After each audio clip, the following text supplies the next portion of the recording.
Vivre à l'île Maurice, bonne ou mauvaise idée? Les réponses sans filtre d'un expatrié depuis 35 ans, c'est-à-dire moi-même, décortiquons cela. L'île Maurice, eau cristalline, lagon de rêve, vol direct depuis Paris, langue française, le package parfait pour quitter la France. Pas si vite. Je suis expatrié depuis 1989, Luxembourg, États-Unis, Australie, fondateur d'une entreprise de recrutement et d'assistance virtuelle. Je viens régulièrement à Maurice pour affaires et j'ai interviewé des expatriés sur place. Voilà la réalité sans filtre. Les points positifs. Plage magnifique, même si je préfère l'Australie où je vis. Centres commerciaux corrects, espace de coworking pour les entrepreneurs, population accueillante et souriante, francophone, climat agréable toute l'année, activités nautiques et nature, superbes hôtels et resorts. Mais attention, l'île est petite. En 6 mois, vous avez fait le tour et visité tous les recoins. Point mitigé? Internet correct, mais sans plus. Culture très familiale, ce qui en soi est très positif, mais elle est un peu fermée. Elle peut freiner l'intégration de certains expatriés. Le rythme de vie est très calme, voire ennuyeux.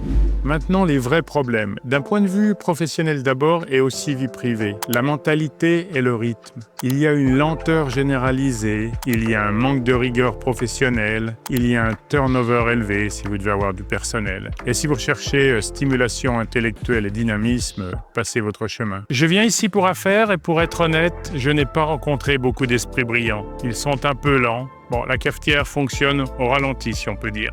Les infrastructures sont défaillantes, les routes sont étroites, il y a zéro praticabilité piétonne, le long des routes notamment, il y a des nids de poules partout, les transports publics sont limités, en fait tout prend plus de temps que prévu. Les prix sont exorbitants, les courses alimentaires, les restaurants sont très chers, les logements pour expatriés sont chers et basiques, taxes très élevées sur les voitures européennes notamment, tellement élevées qu'ils ont presque toutes des voitures qui sont grosses comme des pots de yaourt, comme celle que je conduis. Il y a même une taxe de 3 € par jour que vous paierez tant que vous ne serez pas résident.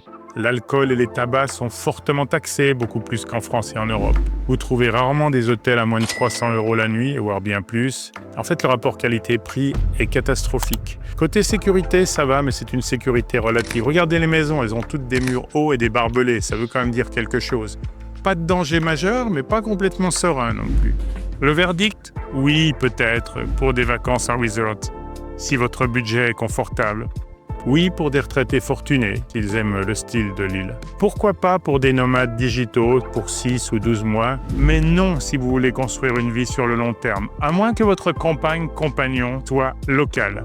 Non à ceux qui aiment la variété urbaine. Non au budget moyen et encore moins au petit budget. Et 100% non si vous n'êtes pas entrepreneur et que vous voulez travailler ici. À moins d'être dans l'hôtellerie et d'avoir des attentes financières très modestes. Ici, il faut avoir sa propre affaire. La résidence est facile administrativement, mais elle est coûteuse. Un des chemins les plus faciles pour l'obtenir, c'est l'investissement immobilier, souvent au-dessus d'1 million d'euros.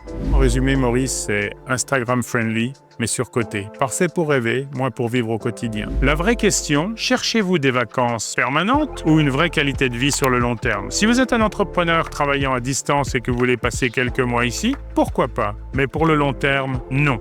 Écoutez bien, la plupart d'entre vous qui voulez partir, c'est pour fuir la fiscalité, la mentalité et les dysfonctionnements en France. Je comprends, mais ne faites pas l'erreur de rechercher uniquement des pays à impôt zéro. Il n'y a pas que les palmiers une imposition modeste dans la vie. Il y a les infrastructures, la vie sociale, le système de santé, l'éducation, surtout si vous avez des enfants ou si vous prévoyez d'en avoir, et tant d'autres choses essentielles que vous n'aurez pas ici en tant qu'occidental sur le long terme. Comme je l'ai dit dans d'autres vidéos, si vous envisagez une vraie expatriation, pensez plutôt à des pays comme l'Australie, la Nouvelle-Zélande, le Canada, les États-Unis, voire même la Suisse si vous voulez rester en Europe, en fonction de vos goûts. Dans ces paradis fiscaux tropicaux, il est peu probable que vous tiendrez sur le long terme, à moins d'avoir la bougeotte et de déménager tous les 2 ans, mais ça aussi, on s'en fatigue.